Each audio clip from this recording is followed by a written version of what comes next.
ஏன் நம்ம மேல இவ்வளவு உருக்கம், இரக்கம், நீடிய சாந்தம், மிகுந்த கிருபை அப்படின்னு சொன்னனே, அதை நான் எக்ஸ்பிளைன் பண்றேன்ட்டு 13வது வசனத்துல இருந்து அவர் பேசுறாரு. என்ன சொல்றாரு?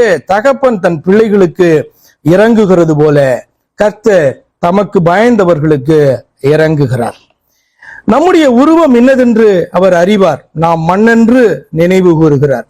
மனுஷனுடைய நாட்கள் புல்லுக்கு ஒப்பாயிருக்கிறது, வெளியின் புஷ்பத்தை போல் பூக்கிறான். காற்று அதன் மேல் வீசின உடனே அது இல்லாமற் போயிற்று, அது இருந்த இடமும் இனி அதை அறியாது. கர்த்தருடைய கிருபையோ அவருக்கு பயந்தவர்கள் மேலும், அவருடைய நீதி அவர்கள் பிள்ளைகளுடைய பிள்ளைகளின் மேலும் அனாதியாய் என்றென்றைக்கும் உள்ளது. அவருடைய உடன்படிக்கை கை கொண்டு அவருடைய கட்டளையின்படி செய்ய நினைக்கிறவர்கள் மேலேயே உள்ளது என்று சொல்லி பாத்தீங்கன்னா சொல்ற.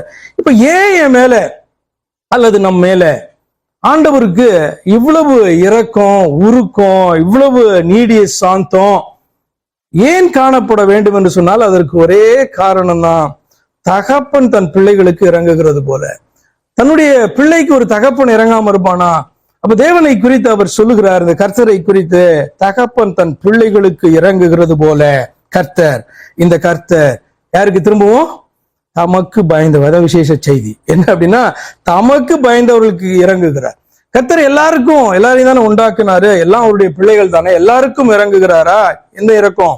ரட்சிப்பை கொடுக்கிறதான அந்த இரக்கம் எல்லாருடைய வாழ்க்கையிலும் கிரியை செய்கிறதா அப்படின்னு சொன்னா இல்லவே இல்லை. மிக தெளிவாய் கர்த்தருடைய வார்த்தை சொல்கிறது, தமக்கு பயந்தவர்களுக்கு. அர்த்தம் என்ன?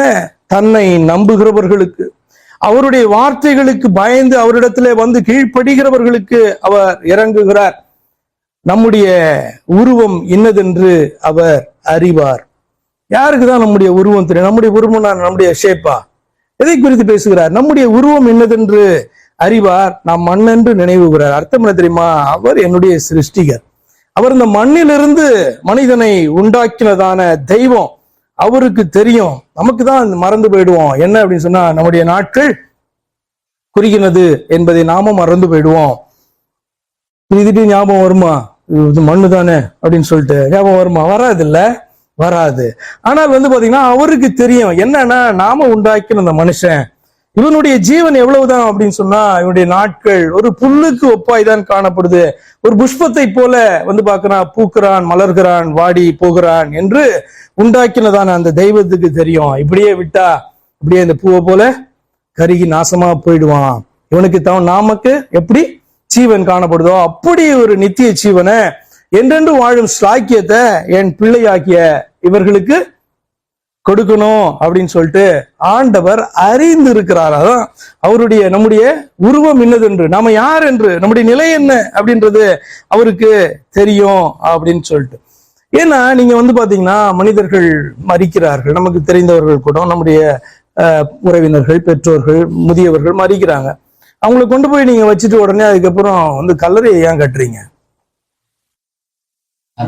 அந்த இடம் நீங்க 6 மாசம் கழிச்சு போய் பாத்தீங்கன்னா கூட அதை சரியா பராமரிக்கல அந்த கல்லறையை அப்படின்னு சொன்னா அந்த இடத்தை கண்டுபிடிக்கிறதுக்கு முடியாது. ஒரு சிலுவையாவது அட்லீஸ்ட் அங்க நட்டு வச்சுட்டு வருவாங்க. என்னன்னா அடுத்த வருஷம் போய் கல்லறையை கட்டுறதுக்கு. இதுதான் மனுஷனுடைய நிலைமை. ஏன் அப்படின்னா, நாட்கள் ஆச்சுன்னா எங்க வச்சோம் பூமியில அப்படின்னு கூட தெரியாது.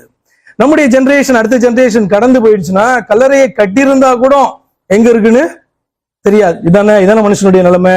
ஆனா நம்முடைய நிலைமை நம்ம என்னைக்குமே நினைக்கிறது இல்லை. ஆனா நம்முடைய தகப்பனுக்கு தெரியும், என்னுடைய பிள்ளைகளுடைய நாட்கள் ரொம்ப குறுகினது, ஒரு ஜெனரேஷன் தான் அது, என்னுடைய பிள்ளைகள் என்றென்றும் வாழும்படியாக ஸ்லாக்கியத்தை தர வேண்டும் என்று சொல்லி கர்த்தர் நம்மை அறிந்து நமக்கு உதவி செய்ததை நினைவு கூறுகிறார். என் ஆத்துமாவே அவர் செய்ததான சகல உபகாரங்களையும் மறவாதே என்று சொன்னால், ரட்சிப்பை குறித்து நீங்க யோசிச்சீங்கனாலே அவ்வளவு காரியங்கள் அதற்குள்ளாக அடங்கி இருக்கிறது.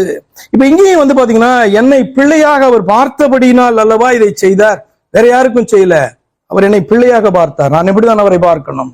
என்னை ரட்சித்த இந்த தெய்வத்தை நான் என்னுடைய தகப்பனாக நான் பார்க்க வேண்டியது அவசியம் அல்லவா?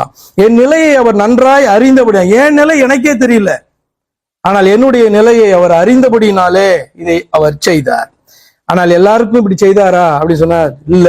திரும்பவும் அவருக்கு பயந்தவர்களுக்கு, அவருக்கு பயந்தவர்கள், அவரை ஏற்றுக்கொண்டவர்கள் மாத்திரம்தான் பிள்ளைகளாக ஆண்டவர் என்ன பண்றாரு? ஏற்றுக்கொள்ளுகிறார் என்பது முக்கியம்.